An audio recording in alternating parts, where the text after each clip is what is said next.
இப்போது புதிய அறிமுகம் ஆச்சி ஹோட்டல் சாம்பார் 50 கிராம் ரூபாய் 20 மட்டுமே.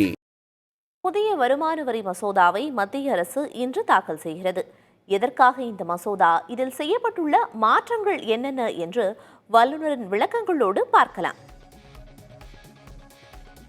60 ஆண்டுகளுக்கு மேலாக அமலில் உள்ள தற்போதைய சட்டத்திற்கு பதிலாக புதிய வருமான வரி சட்டத்தை அமல்படுத்த மத்திய அரசு திட்டமிட்டுள்ளது. பட்ஜெட் கூட்டத்தொடரின் முதல் பகுதி நிறைவடைய உள்ளதால் புதிய வருமான வரி மசோதாவை தாக்கல் செய்கிறது மத்திய அரசு. 23 அத்தியாயங்கள் மற்றும் 536 பிரிவுகள் கொண்ட புதிய வருமான வரி சட்ட மசோதா 622 பக்கங்கள் கொண்டதாக அதிகாரிகள் தெரிவிக்கிறார்கள். புதிய சட்டத்தால் வரி விகிதங்களில் மாறுதல் ஏதும் இல்லை என்றும், சட்டத்தை எளிமையாக புரிந்து கொள்ளும் வகையில் மாற்றம் செய்யப்படுவதாகவும் தெரிவிக்கின்றனர் வல்லுநர்கள். 1 February தாக்கல் பண்ணுறாங்க இல்லையா, அதில் தான் அந்த ரேட்ஸ் எல்லாம் அவங்க சேலரி பீப்புளுக்கு வந்து புக்ஸ் ஆஃப் அக்கௌண்ட் மெயின்டைன் பண்ண வேண்டியதில்லை, அவங்களுக்கு ஆடிட் தேவையில்லை. டிடிஎஸ் ப்ரொவிஷன்ஸை இது பண்ணுறாங்க, டிடிஎஸையும் சிம்பிளிஃபை பண்ணுறாங்க லாஸ்ட் 2 இயர்ஸாக. அதனால் இந்த இன்கம் டேக்ஸ் பில் 2025னால அவங்களுக்கு ஒரு எக்ஸ்ட்ரா பர்டனோ ரிலீஃப் எதுவுமே கிடையாது. It's a normal one only. உங்களுக்கு இதில் என்ன பண்ணுறாங்கன்னா, இந்த செக்ஷனை வந்து மாற்றி அமைக்கிறாங்க லூசிடாக, அதாவது படிக்கிறதுக்கு ஈஸியாக, நாட் வித் ஸ்டாண்டிங் ரொம்ப காம்ப்ளெக்ஸ் சென்டென்சஸ் இல்லாமல் ஒரு இந்த நியூ டைரக்ட் டாக்ஸ் கோடுன்னு பேருங்க. இதுதான் பில்லாக மாறுது.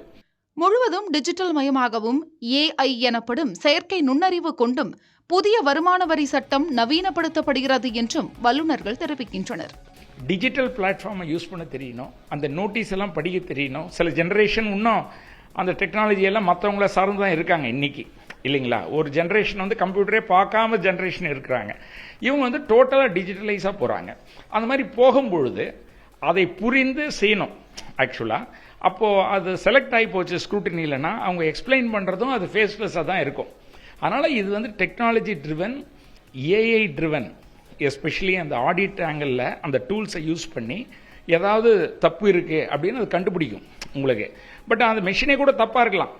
அப்போ வந்து இவர் போய் வாய்ப்புகள் இருக்கணும். அதனால் அதுக்கான வாய்ப்புகளும் கிரியேட் பண்ணுவாங்க சைமல்டேனியஸ்லி நம்ம நம்புகிறோம்.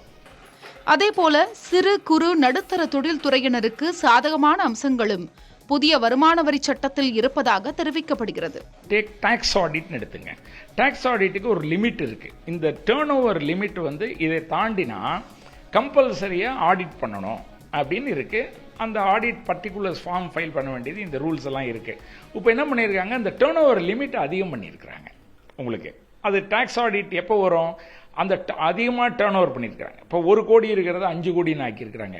அதே மாதிரி டிஜிட்டல் டிரான்சாக்ஷன் ப்ரொமோட் பண்ணணும் அப்படின்றதுக்காக உங்களுடைய கேஷ் டிரான்சாக்ஷன்ஸ் 5%க்கு கீழே, அதாவது 5%க்கு மேலே இல்லாமல் இருந்தால் 25 கோடி வரைக்கும் உங்களுக்கு டாக்ஸ் ஆடிட் இல்லைன்றது ஒரு பெரிய ஜம்ப். எப்படி பட்ஜெட்டில் வந்து உங்களுக்கு 12 lakhs வரைக்கும் இல்லைன்னு சொல்லி சொன்னாங்களோ, 25 கோடி. அப்போ ஒருத்தருக்கு 2 ஃபைல் 3 ஃபைல் வச்சுருந்தாங்கன்னு வச்சுக்கோங்க, 75 கோடி வரைக்கும் கூட ஒரு ஃபேமிலியில் பண்ணலாம் டாக்ஸ் ஆடிட்டே பண்ணாமல். அதனால் சின்ன சிறு தொழில்கள், ஸ்மால் அண்ட் மீடியம் என்டர்பிரைசஸ் எல்லாம் டாக்ஸ் ஆடிட்லேயே வரமாட்டாங்க. ஸோ அவங்களுக்கு அந்த கம்ப்ளையன்ஸ் பர்டன் லெஸ். இது வந்து அவங்களுக்கு ஒரு அட்வான்டேஜ்னு எடுத்தால் அது அட்வான்டேஜ்.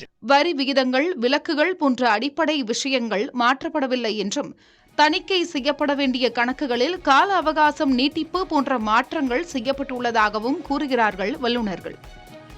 நாடாளுமன்றத்தில் புதிய வருமான வரி சட்ட மசோதா தாக்கல் செய்யப்பட்டாலும் நாடாளுமன்ற குழு பரிசீலனைக்கு அனுப்பப்படும் என்றும், அடுத்த நிதியாண்டு முதல் புதிய வருமான வரி சட்டம் அமலுக்கு வரும் என்றும் தெரிவிக்கப்படுகிறது.